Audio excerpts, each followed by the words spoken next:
Hey everyone, welcome to Ranked Analysis. My name is Drybear, and this time around I played Thor in a ranked match. It's a relatively old match. It's like a week or like a week and a half old. You see I'm at 2200 right now. I'm at closer to like 2500 as far as the rating system goes. I didn't really have anything recorded, and I wanted to go back and just, since I had this in my folder, I was going to just do an analysis of this. This wasn't, the reason I didn't, do analysis of it when I first recorded it is because this game wasn't, I didn't feel as if there was a whole lot to be learned about from this game, as far as like a complete sense. You'll still get like placement, logistics, itemization, and then team comps and banning and picking, as you can see in the stages here. But this was a bit of a stomp, so that's why I didn't want to post it. But alas, I was out of things recorded, and I wanted to get something recorded really quickly so I could throw it up for you guys, make sure I get that daily mark. I know I missed a couple days earlier, so I want to make sure I have that. So heading directly into the picking stage here, you see I banned Bacchus. They banned Ra, which allowed them to pick up Agni. I picked up Thor just because Thor's a really strong pick right now, very good character, and since they got the Ra, I knew they were going to get Agni, and I didn't want to play Agni either. So you see the next two picks were Sobek and Agni, and that's just because Ra was banned. I believe this is when Agni was bugged, so that's one of the reasons why they picked him Agni up like that. So they got the support Sobek, so we turned around and got Guan Yu. I'm not entirely sure why we picked Guan Yu second when we could have gotten an Emir or something else, but I think someone wanted to play Guan Yu. I'm not entirely sure. Then we went Neath, so now we have a lot of physical. We have two physical, and we needed a strong mid and a tank. As you see, we got last the Hell and the Emir as the last two. They picked up Loki and Artemis, and then Odin as their last one. Not entirely sure why. The only two people on my team that can get out of the ultimate is going to be me or Neath. Guan Yu, Hell, and Emir can't get out, so maybe they're looking to focus on picking off our supports or our mid gods or anything like that. I'm not going to switch that. He wanted to switch Emir with me, but I did not want to play Emir. So I'm playing Thor this game. You see they have a pretty squishy team, especially with Artemis and Loki. So that's what we're going to be trying to abuse. The fact that they have Loki and Artemis means that we can roam on them and gank them pretty heavily. Especially the lane with Odin in it means that Odin won't be able to peel very effectively. The Sobek can, but not as good as like an Emir or a Hades would be able to. So yeah, we're gonna hop into this game here. I'm playing Thor. I'm playing Thor as a physical carry. It's funny too because I don't know what the heck that noise was. It's funny too because Thor used to be more of a brawler, started out as like a brawler tank, and now he's going directly into pure damage, and most people even build him as a strong, like hard carry, like going full damage and going directly into it. You would still start with a Void Blade second item to see what I end up going through here. I'm deciding on the Death's Toll, and I'm still torn on whether I like the Death's Toll on melee physical carries. I usually don't buy it, and I mean, my gut tells me I don't like it very much at all, and now that I think about it, I don't think I would buy Death's Toll on melee physical carries anymore, just because you rely heavily on your ability to land constant basic attacks to heal yourself back up, which is really good for ranged physical carry. If you're a ranged physical carry, the Death's Toll is very strong, but on characters like Thor or Bacchus in the laning phase, you're not going to be in a situation where you can basic attack constantly. You're going to get harassed back, you're going to get zoned out, especially if any team has like a Bacchus or something like that, someone who's really good at closing distances. You're less likely to be able to utilize the Death's Toll to its fullest. So I like going for boots and active items if I'm scared of being initiated on, or just full boots and then 3 potions if I don't feel like I'm in that much danger. So yeah, Snoopy Man's messaging me there. So I'm going to be going here with Guan Yu, and I'm not sure if I saw the scoreboard. I totally forgot to open the scoreboard a whole bunch in these ranked matches, like I said I would. But I think Guan Yu started with Girdle, so we should be able to take this movement speed and then go into the CDR if Hell comes over here and does this. Hell is one of those characters that's not so great at side lane ganking. That's something you want to think about whenever you're playing a side lane, is how effective is your mid at side lane ganking, and can they come help you if needed? Hell's not really one of them. If she gets good positioning, she can get some good damage output, but she's not good at securing kills in the side lane like a Ra would be, or an Agni, who have a slow or a stun or anything like that. She has a slow, but it's okay. It's not super great. It's one of those things. So then we're going to have support here from Hell on this movement speed buff, which I'm going to pick up, and then I think he has a Girdle. I'm not entirely sure if he did. I think he does, so we should be able to pick up the CDR buff. Let's see. Yeah, so we're going to head back in here. He's going to pop his Girdle as soon as they start, and then we'll be able to pick this up. As long as your support tank has a Mark of the Vanguard and either Girdle or Hand of the Gods, then you can take double buff with mid's help. This means you can pick up movement speed into CDR, or you can go damage buff into mana buff if you're on the left lane. So now I got double buff Thor in the right lane, and Thor is super strong at all stages of the game. Good damage output, good burst, good control, and also high mobility. Looks like we're going to have an Agni Odin this time around. Not super great. We definitely have the better team lineup. So we're going to see, I guess we're lulling it. It's Agni Odin here. Odin decides to run right in, and my goal is to go after Agni. So I'm not really going to commit too much. Guan Yu doing a good job pushing them back. We had the minion advantage there, so if they turned to fight us, they would take a lot of damage. Odin going to jump in, which I don't really know why, because he doesn't have the blue buff. Agni does, so Agni should be the one that's committing pretty hard and just throwing out lots of spells. Guan Yu's going to go in here, and and still, you see I'm kind of floating back. I'm not really committing too much until I get an opportunity, and I'm very hesitant to do so. This is the strategy you want to take if you're playing especially any melee physical damage dealers, just because you're very easy to get pushed down or taken out. I mean, even characters like Vamana. Vamana can control the lane pretty easily, but I'm just waiting for an opportunity as this is ranked. I only have 1 mana potion. I have good health regeneration, so I don't really have to do anything. I'm just sitting here getting free gold, free experience, and waiting for an opportunity to show up. And I think one does come up soon. Guan Yu's getting poked at here. Might get a good slow off. Looks like he's zoning pretty well. And I'm just baiting him, and the second he gets into danger, I'm going to go. So we see Agni just dash, and that's my initiation right there. I knew his dash is down, and now he's completely done for. No reason for me to dodge on that. Now I'm going to try and save the Guan Yu if I possibly can. I had that stun there. I picked it up because I just leveled from killing the Agni, and I'm going to zone him out here. I know his leap's down because he jumped on top of the Guan Yu. I'm trying to zone it out in case he does. So now he's either fighting Guan Yu or stuck to me, and I think we can get this kill. And I'm just going to Berserker Barrage right through it. He's going to have each damage, but I'm going to smack him right in the face for a double kill. So right there, you see how it's kind of floating around. Don't really know if I'm going to go in or not. I don't really know if I want to attack.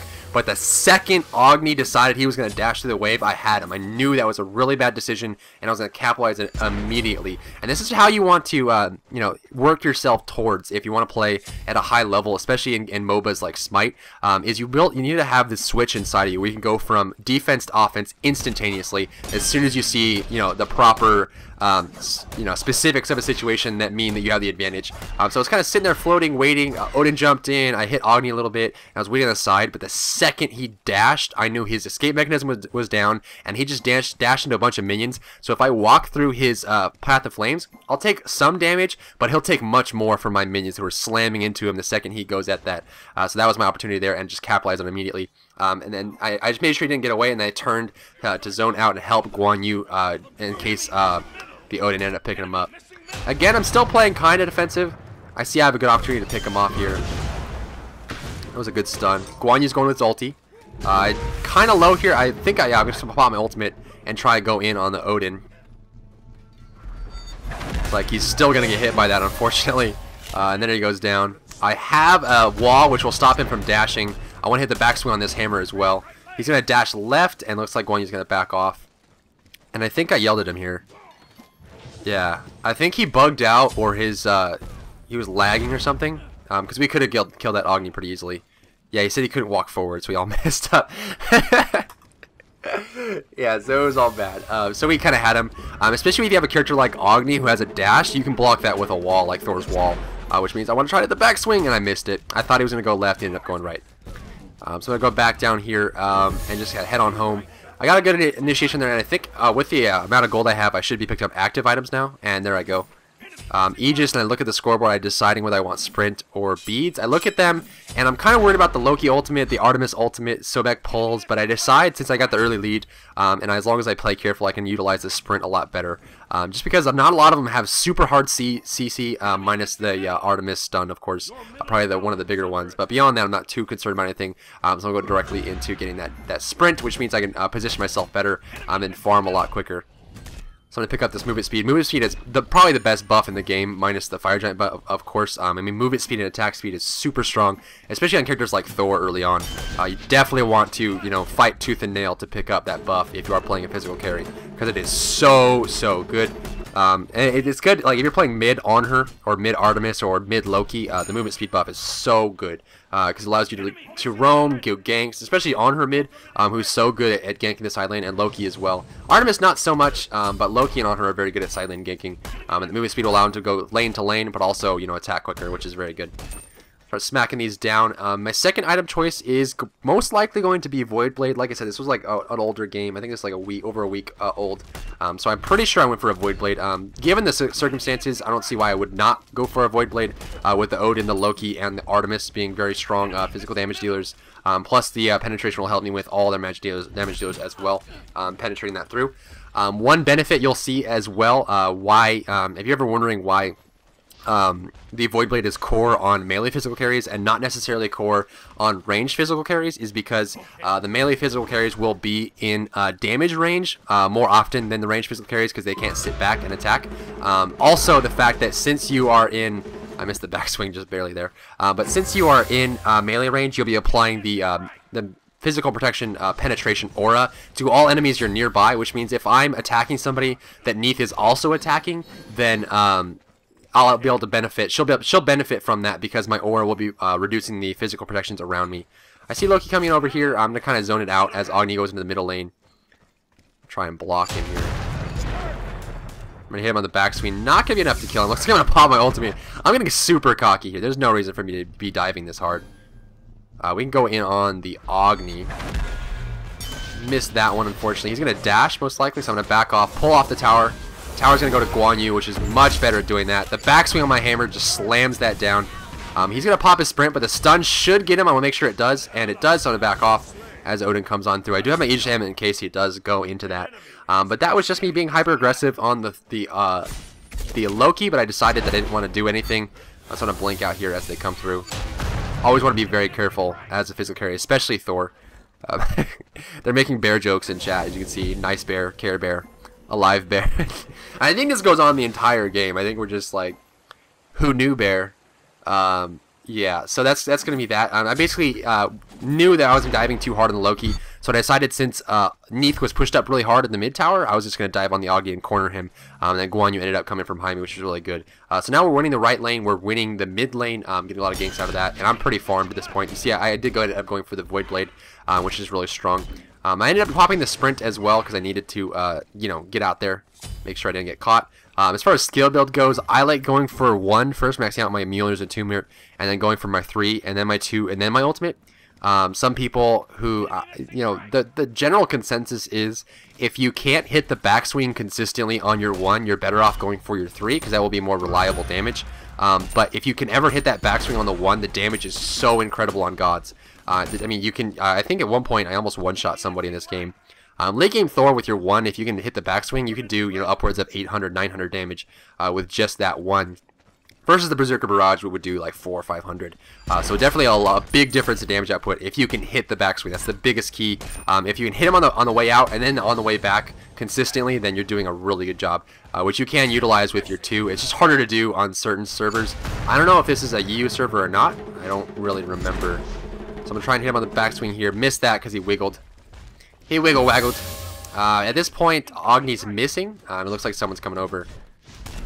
But we're just poke this. I know I have my ultimate and I have my blink and I have an Aegis Amulet, so I'm pretty comfortable sitting here. I'm level 10, obviously, and Odin's level 7, so I'm kind of just hanging out. Agni's heading over. We have wards as well. So he's going to go into that. He's going to dash away, but then fight for some strange reason. I'll get that stun off. And the backswing, that's what I'm talking about. Oh my god, that's the damage of the 1. You see I led with the 2 and make sure he couldn't move, and then I popped the 1. And you see how much damage that does. I mean, it's phenomenal. Just really thinking about how much damage the 1 can do if you can hit the backswing. And that's the reason why I max out my 1 first, if anyone's curious. Some people like maxing out the 3, but I like having that opportunity to just burst some squishy down really, really hard if I max out my 1 first. And then I go directly into my 3. So definitely...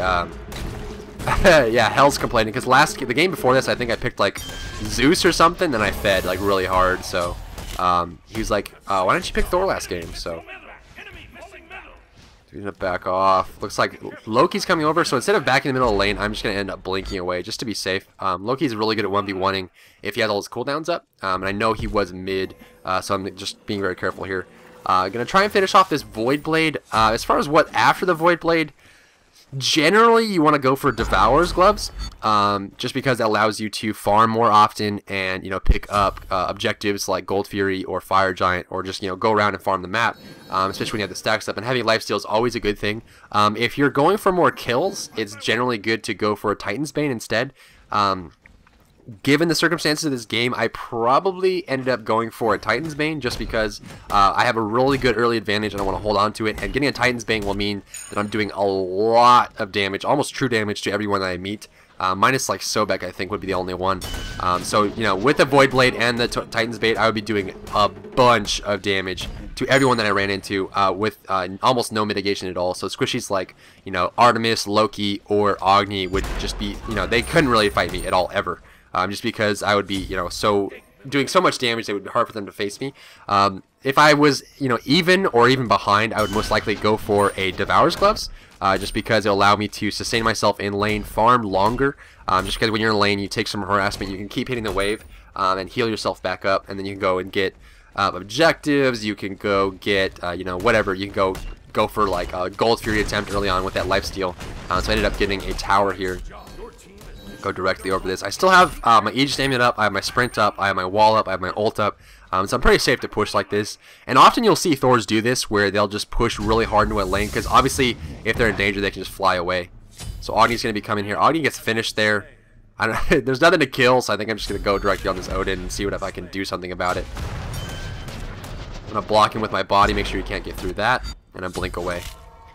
I don't really commit too hard on it, but now I have Amir and Guan Yu here. We can pressure this tower, and he's about half HP now. Pop in a mana pot, and I'm going to pressure this tower. Looks like Guan Yu's just going to go in. At this point, I'm just going to give up on the minions, see if we can't. And clear that out, and then get out of tower range. Just being very careful here. Guan Yu's going to... Guan Yu went down to the tower. As we say, dive bear in chat. Loki ended up picking the hell. Unfortunately, we see Loki coming from behind. I probably shouldn't be clearing this. I guess I didn't notice. But now he's here. I have my sprint. I don't have my ulti. And here's Agni. So I'm going to pop sprint and run through the tower. Trying to avoid the Loki ultimate. I don't know if he had it or not. He did kill the hell, so it's likely he doesn't have it. So yeah, you can see I didn't really... Yeah, that's awareness on me. And that's one of the things that almost every single player, even the best... this guy's still chasing? What the heck? See the backswing of that hammer. Dropped him to 1/3 HP. I saw my Aegis Amulet and my ult's coming up in about 8 seconds, so I really want to use any of my mana right now and make sure I have enough to use my ultimate if I need to. They're still going to commit to this, and I'm just going to back. So yeah, that was just poor awareness by me, especially using my 1 right as Loki was coming behind me. I really should have been doing that. But, you know, I made the choice to sprint through the tower instead of going through the jungle. So be right back, Bear. In chat. I think this goes on all game. I think we just go back and forth with this kind of banter like the entire game. So I'm curious to see what I picked up third. Given the circumstances, I should be picking up Titan's Bane just because I'm roaming a lot. We have the right tower down and almost the tier 2 right tower down, so we're in a good. I'm in a good shape anyway, and by extension, my team obviously. We have good wards up in front of the fire giant, and they can't really take a objective just because their team is quite squishy. You think about Artemis, you think about Loki, you think about Agni, very squishy characters who can't really, you know, steal an objective, and if they get caught, oh my god, so many stuns. That was a Neath ultimate, my ultimate, then a wall, and then a slow from Guan Yu. He was pretty much done there. The damage output is just too strong at this point. We got a double pick here, and then we say attack the goal 3, which is definitely a good call. You can either get towers or an objective after picks like that. It's likely they'll be able to defend the tower if they have at least 2 people on the tower, just because our push isn't super strong right now. So going for the Gold Fury is definitely a great bet, just because they're unlikely to be able to defend it. They're coming over to try and steal it, but I think we have Hand of the Gods. I don't really know if anyone on my team has Hand of the Gods. Oh, the backswing. So what you want to do, what I did right there anyway, is I made sure to hit the backswing and then teleport. This is something that takes a lot of practice, actually, surprisingly enough. It doesn't seem like it would, but to get it perfect, it does take a lot of practice to be able to land that consistently. Oh, God! That's what I'm talking about, man. That hammer is just so strong. And this, if you're ever wondering why Thor is such a strong pick, oh, I missed that, like a noob. But if you ever wonder why he's a strong pick, strong ban, this is why. And also, I'll probably just end up, and they're gonna back off. Sobek's coming. I can blink through walls if I'm in trouble. You see, I'm just gonna blink right through there. Right, the tail whip comes out. So you know, Thor very strong, has good CC, good mobility, good damage output, very strong. Oh my God, Rude Bear, Rude Bear. This is one of my viewers from my streams, Benny Lava. I guess we ended up getting in the same ranked game together. But yeah, so that was just good calls. We can definitely ride our advantage now, especially with the advantage we got from the Gold Fury. So at this point, what we need to do, and if you're ever in this situation in a game, I gotta end up going for Titan's Bane. Okay, so that's a good call there. Now that I know that I'm roaming a lot, going for ganks, that Titan's Bane to help me out more than Devourer's Gloves would be in a fight, especially because it affects my 1 as well. So if you're ever at this point in a game, like you're ahead by a certain amount, you're you know, taking control of the game. What you want to do is, ooh. Yeah, so I stole, this is what I mean, but the movement speed is very, very valuable, so I ended up stealing it from him. And I told him he can have CDR, because I don't really need that, but the movement speed is much more valuable on me, especially since I'm really, really fed, and I'm Thor, and I'm a physical damage dealer, that it's super strong for it to, as he trolls me again. So back to my original point, if you are ever in the situation in a match where you're ahead, what you want to do is get complete map vision, just throw wards all over the map, and take control of the whole thing. It's called map control, and this is something that's very, very valuable, and it's something that generally goes to the team that has the advantage or is in lead for some reason, which would be us at this point. I think I land a 2-1 combination here, and I do hit that, dropping about half HP. Loki's here, so I'm just going to spin, wiggle around. I know they can't really do too much to me just because they're so squishy, but I'm going to go over here and see if I can steal some buffs. I'm going to try an ulti, but I think they're both going to get back here. Again, being very, very aggressive, but as Thor, you can do it. Very mobile, so you can fly from lane to lane, go and use ulting here. Let's see how, I promise I'll finish that last thought as this action. Let's see, I want to see what comes through here. So I'm going to hit the one, the backswing's going to miss, we're going to dive the tower. Oh, underneath ulta, that's going to spell his doom. He's going to use the Aegis Amulet. I'm going to go out of tower range and finish him off there. And then come on through as Agni goes backside. But what you want to do is just take control of the map. Just throw wards everywhere, steal the enemy jungle buffs, just put all your wards in a forward position, so if they ever want to leave their base and farm, they're going to have to do it while you're watching them. That's generally the idea, is you want to make sure that if they move, you know about it because you have such aggressively placed wards. And that's because if they try to contest you and push you back, you have the gold advantage and you have the lead, so you'll be able to do that. I think I miss a wall here. I do, yeah. Unfortunately. So I should have just used that wall sooner, just because if he tried to dash edit, he would end up just running into it instead of avoiding it. So I was trying to stun him at the end of his dash for some strange reason. I shouldn't have been doing that. I should have just tried a wall before he dashed so we could dash into it. So to finish off by Titan's Bane. You can see, I mean, look at the map right now. This is map control. We have wards near their blue buff. We took their movement speed. We took all their jungle buffs, even their medium camp. We have, like, this is, you know, this is indicative of us winning the game, or being ahead at least, is our wards are placed in a forward position. Our wards are aggressively placed because we're winning the game. So if they try to contest us or force us back, or, you know, counter our wards, that we'll have the gold advantage and we'll win that heads up fight. And once you have that feeling of, if we were to do a 5v5 right now, we'd win, you want to make sure you're very aggressive in your placement and your, you know, how you move and all that kind of stuff. As ultimate as Ready Bear comes out. Oh, what a troll game, I swear. And that's what I mean. I mean, you haven't really seen any good team fights this game. You haven't really seen anything that's, you know, super, like, me screwing up and something that I could learn from. So that's why I originally didn't want to post this game. But again, I ran out of recording stuff, so I wanted to at least have something to post for you guys. Generally, this happens a lot where I will filter the things that I post. I don't like posting stomps like this, unless I have nothing else to post, obviously. So at this point, I mean, we have complete control. We're very far ahead. I'm our physical carry, and I'm level 17, which is the same level as our mid. Missed that backswing just barely there. I could have gone a little bit more, but I had the wall in front of me. And I could duke it out with him. I have the Titan's Bane. I have Void Blade. I could just burst him if he comes anywhere near me. So that's it. So I'm trying to bait out, but he's going to end up going home. Just because he knows he can't really fight me. I'm going to head over here. We might be able to get a gank in the mid lane. And again, what we're just looking for is complete map control as Agni comes on through. I'm going to catch him on the backside there. Pops the girdle, but he's going to jump out as the ult comes through. Unfortunate. Needed to know if his leap was down or not. And I think his leap would have come up in time for him to pick that off. Or just at least be vulnerable to the ultimate from him here. But it was a good call. And you see how we're just kind of being all in their face. Everyone on our team is in their jungle, and we're just controlling the map that way. That, you know, they have no reason to push out and go for objectives. They can't go for a fire giant. They can't go for a gold theory. They can't even take buffs without running into us. And that's how you hold on to advantage. You just chokehold them. You just, you know, once you get a good grab on them, you just completely hold on and don't let go. And don't let them come back. You don't have to be aggressive. You don't have to dive towers. You don't have to dive a phoenix. You have to force a push. But you can choke them out. I mean, if you have control of your jungle and their jungle, and you have them push back into their base, they're not going to be able to catch up. I'm waiting for an opportunity to get this Loki here. I don't know if I will. And there he is. So I'm going to miss that stun. And there goes that. He might be able to blink away, but looks like the dash is going to pick him off there. Loki ended up getting the hell. It looks like the Neath died as well, unfortunately.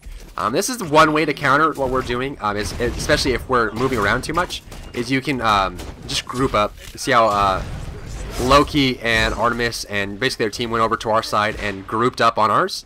I think I actually die here. I think it was just dumb. So what I should have done is gone straight. Yeah, I remember this. For some reason I turned around. I probably would have been out of range. Either way, I was stuck. And it was a bit of a stretch for me to be able to get out there, unfortunately. But I think my thought process was trying to move backwards when he jumped forward, so I'd clear some distance so he couldn't get in range for Gungnir's Might.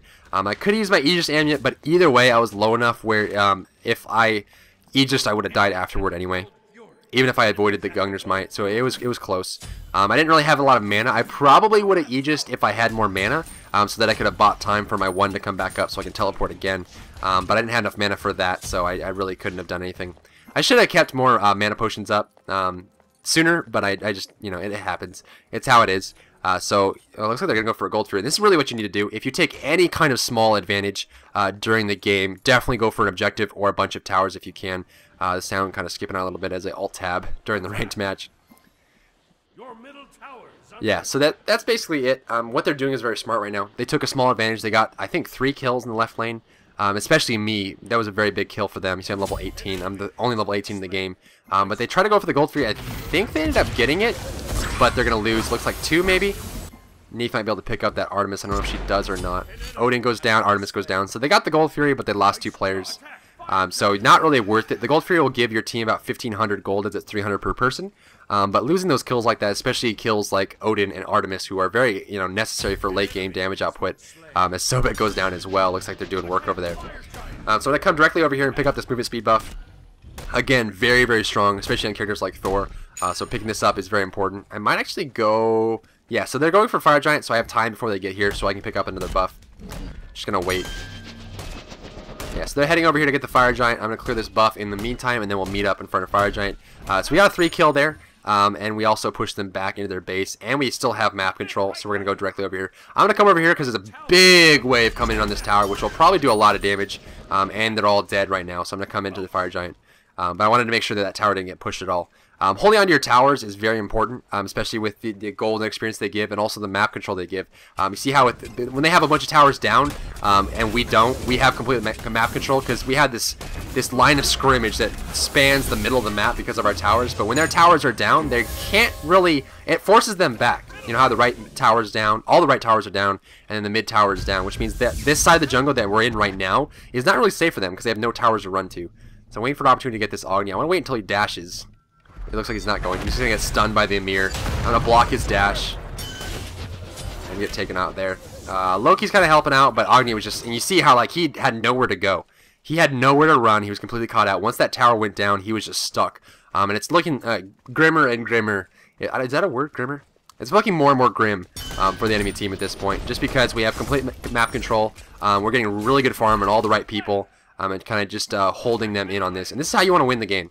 This is something, you know, if you're in a tournament match or you're in, you know, like, let's say you just pull together a team in the BLG casual or something like that, and you want to head into, you know, you're winning the match. This is how you want to play it. It's a small choke. You want to basically just win a war of attrition. You don't want to be making any too many mistakes because if you're ahead, the only way the enemy is going to come back is by capitalizing on your mistakes. But if you're very careful and don't make any mistakes, and you just play very passive and just hold on to your lead will get bigger and bigger. As if you control your jungle and their jungle, they won't have anywhere to farm. So I'm going to catch this Sobek out. I'm going to try and look for an opportunity to see if I can't get this. You see the backswing on that. Just the backswing did 454 damage there.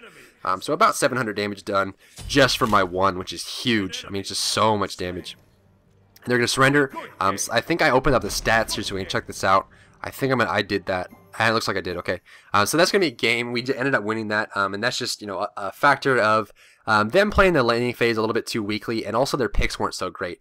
So we kind of won out in the picking stages there. As we look at the damage done, we can see I did a lot of damage.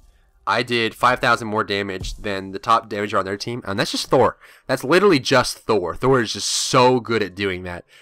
Good mobility, a very strong character. If you want to carry yourself up in ranked, Thor is definitely a good character to master and use, because he will carry you to victory almost as much as any other character.